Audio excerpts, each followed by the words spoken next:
Welcome to Hong Kong Brief. China sweeps through the gold medals on the opening day of the Asian Games. Associated Press. China has dominated the Asian Games, winning 20 gold medals out of 30 overall on Sunday, with many already looking ahead to next year's Olympics in Paris. South Korea won 5 gold medals on the first day and 14 overall, placing second, while Japan won 2 gold medals and 14 overall, placing third. The Asian Games feature 12,500 participants from 45 nations and territories, while next year's Olympics will involve about 10,500 from more than 200 delegations. Brentford owner appears to have made money from bets in own name. The Guardian. The owner of Brentford FC may have benefited from bets on football matches placed in his own name, according to an investigation by The Guardian. Premier League club owner Matthew Benham is one of a select few multimillionaires who have an arrangement with the Football Association, FA, allowing them to be involved in betting. The FA prohibits anyone involved in football from betting on any match, anywhere in the world. While the FA has not commented on the issue, Benham's spokesperson said he abides by all FA betting rules. The FA has faced calls to reveal the full terms of its deal with club owners. The owners of Bet365 and Stoke City, the Coates family, and Brighton owner Tony Bloom are also allowed to run a betting business. The FA has refused to publish its policy on the issue. In 2018, it lost a legal battle against former Bournemouth owner Maxim Demon, who was charged with multiple counts of breaching betting rules. Kitchee coach blasts Hong Kong national team boss after champions' scruffy win. South China Morning Post. Kitchee head coach Alex Chu Chi-kwang has criticized Hong Kong national team coach Jorn Anderson and the Hong Kong Premier League following his team's 2-0 victory over BC Rangers.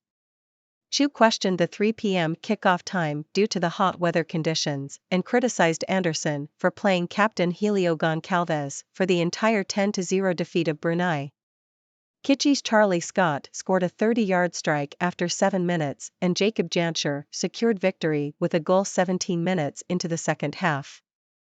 Kitchee lost heavily to Lee Man last week and suffered a midweek AFC Champions League defeat by Jeonbuk Hyundai Motors. Hong Kong wins first medal in 2023 Asian Games after rowing pair tops tournament. South China Morning Post. Hong Kong rowers Lam Santung and Wang Weichun won the men's pairs event at the Asian Games, ending China's unbeaten run. The Hong Kong duo came from behind to beat Uzbekistan's Sheraz Hakimov and Dilshadjan Khudoyberdiyev, winning by almost 4 seconds. Lam and Wang had previously beaten the Uzbekistan pair at last year's Asian Championships. China won 6 gold medals in the rowing events on the opening day of the Games, taking their total to 104 golds in the sport at the Asian Games. British, French businesses eyeing Hong Kong as base to expand into Asia, Paul Chan. South China Morning Post. British and French companies have expressed interest in using Hong Kong as a base to expand their operations into mainland China and the wider continent, according to Hong Kong Secretary Paul Chan Mopa. Although he did not disclose the names of the companies, Chan mentioned that there was significant potential for cooperation in industries such as green technology, finance, innovation, and the arts and culture sector. Chan's comments came during his visit to London as part of a 130-strong trade delegation, the largest to leave Hong Kong since the start of the COVID-19 pandemic. Complacency of London Stock Exchange boss leaves the city in deep trouble. Telegraph. David Schwimmer, CEO of the London Stock Exchange, LSE, has dismissed reports of the decline of the London stock market as clickbait. However, the number of listed companies on the LSE has fallen significantly, major businesses are moving to New York, and private investors remain uninterested. Schwimmer's complacency means the city is unlikely to be fixed anytime soon, argues Liam Halligan in The Telegraph. The decline of the London stock market is alarming, with the total number of quoted companies falling from 2,400 in 2015 to 1,900 last year, and it has halved over the last 2 decades. Punish all parties involved in illegal building works for starters. SCMP opinion.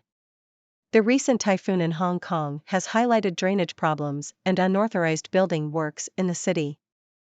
Following the storm, illegal structures were found in several seaside homes, prompting the government to launch a crackdown on such activity. The issue of unauthorized building works has been a long-standing problem in Hong Kong, with a large number of buildings failing safety inspections and posing risks to residents. The government's enforcement measures on such works have been criticized for having zero credibility, and there are concerns about how to deal with the vast number of minor infringements. Hong Kong, crackdown on illegal structures set to cool demand for luxury homes. South China Morning Post. A government crackdown on illegal structures in luxury homes in Hong Kong is expected to have a negative impact on the high-end property market. The crackdown has exposed illegal structures and encroachments on government land, and has led to a softening of demand as buyers become more cautious. Analysts believe that the scrutiny and fresh caution on local financing costs may also pressure prices. However, former administration officials have called for easing measures for homes priced above 30 million Hong Kong dollars, and believe that potential government incentives could help the market segment to prosper. India doctor keeps fountain pens flowing with care, devotion to tradition. South China Morning Post. Shahbaz Riaz runs Pen Hospital, a store in Kolkata, India, that has been selling and repairing fountain pens for over 75 years. Riaz learned the craft by observing his father, and now treats a range of ailments in fountain pens, from intermittent ink flow to ink stains. Restoring vintage pens is a particularly tricky task, as inner parts for older models are no longer available. The shop's customers include writers, judges, doctors, journalists, and government officials, as well as younger people interested in the history and aesthetics of fountain pens. How do you win in fencing? What are Asian Games foil, saber, and épée events? South China Morning Post. Fencing will make its 12th appearance at the Asian Games in Hangzhou, China, in 2023. The sport has gained popularity in Hong Kong, with the city winning its first Olympic fencing medal in 2021. Hong Kong athletes have won a total of 29 fencing medals at the Asian Games, but none of them gold. China has the most fencing medals, with 124, including 47 gold. The fencing events at the Asian Games will feature the three weapons, foil, saber, and épée. Putin to live Everest dream in Godolphin blue. The Sydney Morning Herald. Hong Kong jockey Zach Putin will make his Everest debut in Godolphin blue aboard in secret at Randwick on October 14. Putin will fly into Sydney for Everest Day, where he was already booked for light infantry in the King Charles III Stakes, and is excited to finally be part of the biggest day of racing in Sydney. I have watched this race build for the past 6 years and have wanted to be part of it, and this is my first opportunity to come back for it, Putin said.